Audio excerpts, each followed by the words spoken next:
Shohimardon o'zini go'zal manzarasi, toza havosi, shifobaxsh suvi bilan dunyoga mashhur.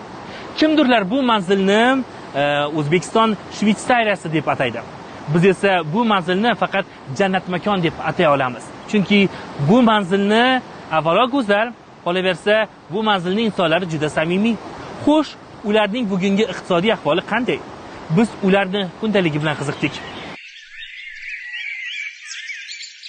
Iqtisodiy masalani bir yerga qo'yib tursak, aslida bu go'zal maskanning tongi ham o'zgacha o'tadi. Sof va musaffo havosi esa hatto bulbullarni ham kuylashga undaydi.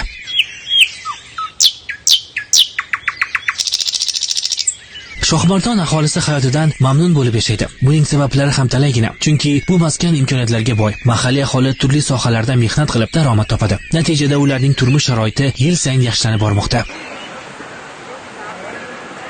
Tong sahardan Shohimardon markaziga kelsangiz, bu yerda mahalliy aholining qaynoq hayotiga guvoh bo'lasiz. Ular o'z qo'li bilan tayyorlagan sut, qatiq, qaymoq, saryog', do'lta va asal kabi tabiiy mahsulotlarni sayyohlarga taklif etish uchun bozorga olib chiqadilar.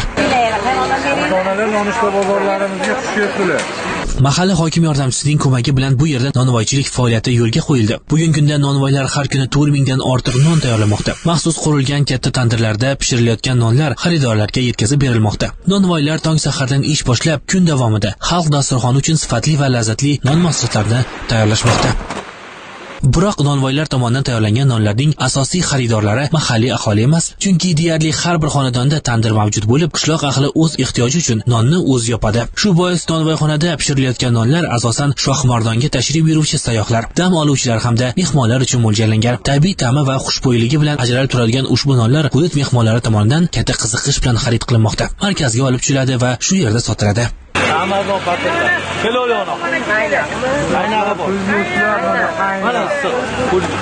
Dadaxon Rahmonovning otasi bir vaqtlar tajriba tariqasida 2 dona asalari uyasini olib kelib, asalarichilikni yo'lga qo'ygan edi. Aslida Shohimardonda asalari parvarishlash ancha mashaqqatli, sababi daraxtlar yiliga bir marotaba gullaydi. Gullash mavsumida esa ko'pincha yomg'ir yog'ib, asalarilarning nektar yig'ish va changlatish jarayoniga to'sqinlik qiladi. Biroq Dadaxon otasining ishini davom ettirib, asalari qutilarini tog' bag'riga olib chiqdi. Bu yerda asalaridan faqat daraxtlar, balki turli dorivor va yovvoyi giyohlar gullardan ham oziqlanib, ularni changlatishda ishtirok etadi.